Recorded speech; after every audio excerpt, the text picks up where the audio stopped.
I've no idea who it is you think I might have seen. I've been busy with my research. I do not have time to... Victor Rookwood don't give a doxy's nip back your time. Oi! Speak of the devil. Mr. Rookwood would like a word with you. A student? You can't be so... Enough out of you. Leave her alone. Stupefy! You there! I see. You will not... Take her.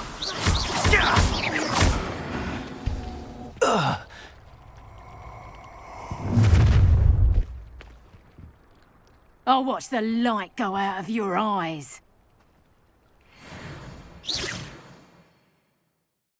Tango! We can go! I'm not going anywhere. You take this student over my dead body! Protego! Release me!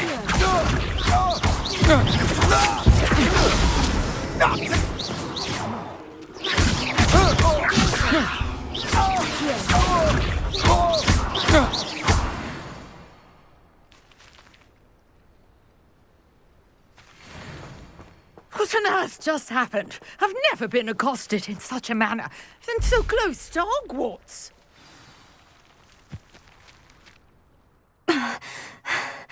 Are you all right?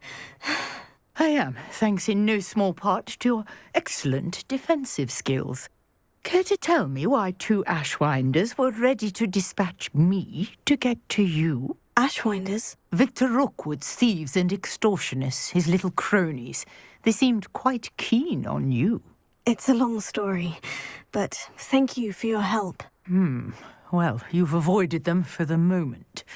Priya warned me things were getting dangerous. Best get moving on my research before they return. You mentioned someone named Priya. Yes, my wife. She's the one who piqued my interest in Merlin, gave me a book when we were students at Hogwarts. Typical hard-working Hufflepuff, brilliant potioneer, has her own shop in Nocturne Alley. She's a travelling vendor, hears what's going on in the Highlands before I do. You're a researcher. Nora Treadwell at your service, historian and archaeologist specialising in Merlin's work and life. I thought that Merlin and the tales about King Arthur's court were mere myth. Mere myth? You're lucky Sir Cadogan didn't hear you. Chatters on endlessly about his connection to Merlin from his portrait at Hogwarts. Merlin attended Hogwarts, you know, and I'm studying some curious fixtures he left here centuries ago. Fixtures? These vine-covered pillars, dozens of them, all around the area. I've taken to calling them the Trials of Merlin. I believe he created them as a diversion for his fellow Slytherins. He was terribly fond of puzzles and enigmas. I can see why you're so interested in Merlin. I'd be keen to know more about the trials. Well then, I'll let you in on a little secret. No one has yet managed to figure out how they work.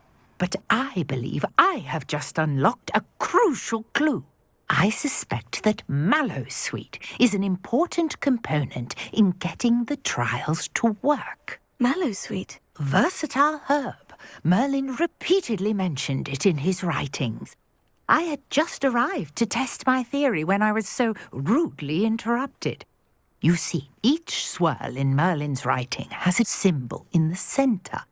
That started me thinking, what if... The Mallowsweet is meant to be placed at the centre of the symbols. Precisely. Would you care to do the honours? We can see what comes of our little hypothesis. I brought a trunk chock full of Mallowsweet with me. It's just over there by my tent. This trunk? Yes, take plenty, even if you already have some.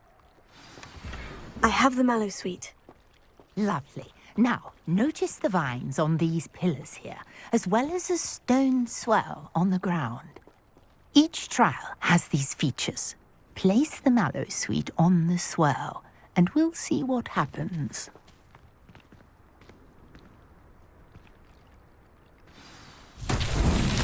My word! Did you See that? The vines disappeared. Yvette, what should I do now?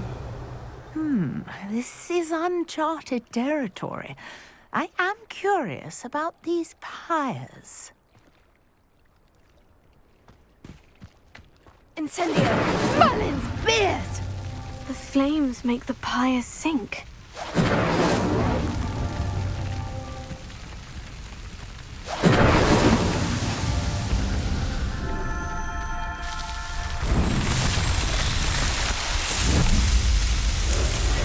Merlin's beard! How beautiful! What a day. I can hardly believe it. Revelio. I take it we can call that a success. We can indeed. However, I now have even more questions. How does it work? I must review my notes. I may have missed something. Are all of the trials like this one? Oh, not precisely. Well, I think each has those telltale vines and the swirl on the ground. You should feel free to solve them as you come across them. I believe I have what I need to continue my research. My guess is that each will also require mallow sweet, which you can find in Hogsmeade should you need more. I really must be off. Such a pleasure to meet you. And do be careful out here. Now, I've got what I needed. I shall return to the safety of my notes and books.